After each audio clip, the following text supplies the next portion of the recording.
বৃষ্টি শুরু হয়ে গেছে, দৌড় মারছি দুজনে। নমস্কার, কেমন আছেন সবাই? তিয়ান্স ওয়ার্ল্ডে আপনাদের স্বাগত জানাই। আজকে একটা অন্যরকম জায়গায় চলে এসেছি, চলুন একবার দেখে নিই। আমরা একটু আয়রন করতে বেরিয়েছিলাম, আর তারপরে দেখছি যে এখানে মন্দির আছে, মন্দিরে প্রণাম করি। অনেক দিন হলো আসিনি, আর এবার পূজা হয়ে গেল, এবার পুজোতেও আসতে পারিনি। তো মন্দিরটা খুব জাগ্রত, আমরা একটু প্রণাম করে তারপরে আসি। চল মাসিমণি, এই যে মাসিমণি। হ্যালো। তো মন্দিরে যাওয়ার সময় ডান দিকে তাকালেই এত সুন্দর একটা বাগান চোখে পড়বে যে মনে হবে যে এই বাগানটাতেই আমি দেখতে থাকি।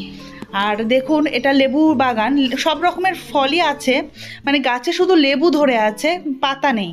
আর এটা হচ্ছে ড্রাগন ফলের গাছ। একদিন বাগানটাতে এসে দেখাবো আপনাদের, এত ভাল লাগবে। আর এই বাগানটার মধ্যে কি নেই, মানে কোন গাছ নেই, তো দেখতে বেশ ভালো লাগে। আমরা দেখতে দেখতে চলছিলাম।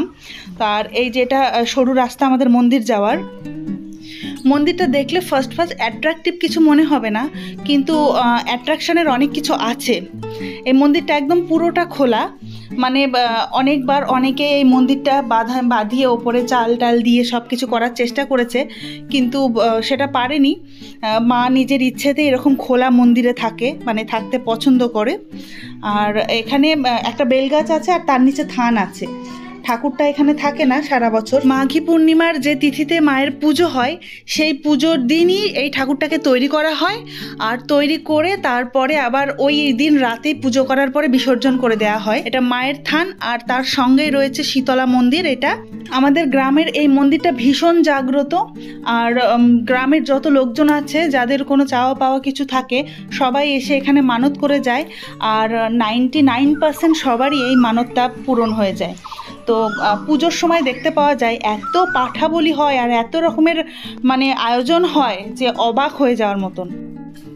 মন্দিরের সঙ্গেই রয়েছে একটা বিশাল বটগাছ, আর সেই বটগাছের নিচে একটা ভাঙা আগেকার নারায়ণ মূর্তি রয়েছে, যেটা মন্দিরের পাশে যে একটা পুকুর আছে, সেই পুকুর থেকে পাওয়া গেছে। এই যে ডান সাইডে যে পুকুরটা দেখছেন, সেই পুকুরটা থেকে, পুকুরটা খোঁড়ার সময় পাওয়া গেছে। তো তখন এখানে প্রতিষ্ঠা করে এখানেই পুজো করা হয়।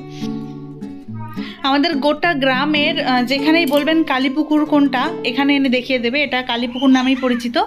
আর এই যে ঠাকুরটা দেখছেন, এই ঠাকুরটা ফাটাকালী নামে পরিচিত। এই ঠাকুরটা কি হয়, একদিনেই তৈরি করে আবার ওই দিনই মানে বিসর্জন করে দেওয়া হয়। তো তাই জন্য কি হয়, পুজোর সময় নাকি ফেটে যায়, প্রত্যেক বছর পুজোর সময় মা কালীটা ফেটে যায়, সেই কারণেই মা আমাদের এখানে ফাটাকালী নামে পরিচিত।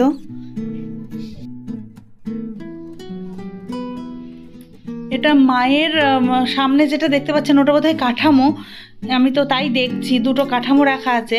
আসলে মাকে বিসর্জন দেওয়া হয় এই কালী পুকুরেই, তো সেই জন্য আমার মনে হয় যে পুকুরে বিসর্জন দেওয়ার কিছুদিন পরেই কাঠামোটা তুলে এখানে রাখা হয়, এটাতে আবার পরের বছর হবে। আর এই ব্লু ঘরটা এখানে ছিল না, আমি এর আগে এসেছি যখন, তখন ছিল না, এটা নতুন হয়েছে, তালা বন্ধ করা। এবার কি আছে ভেতরে সেটা তো দেখাতে পারলাম না।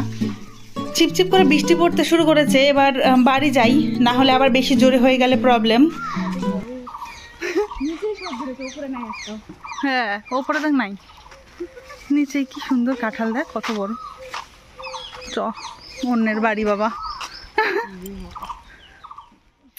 আমাদের মায়ের মন্দিরের যে সারা বছর পূজা করে পূজারি, তার বাড়ি এটা, এই মন্দিরের পাশেই। এই যে এই বাড়িটা দেখতে পাচ্ছেন টিনের, এটাই। বৃষ্টি শুরু হয়ে গেছে, আমরা ভিজে যাচ্ছি। আবার এখন বাড়ি যাই তাড়াতাড়ি, অন্য কোনো দিন অন্য কোনো ভ্লগে দেখা হবে। টাটা।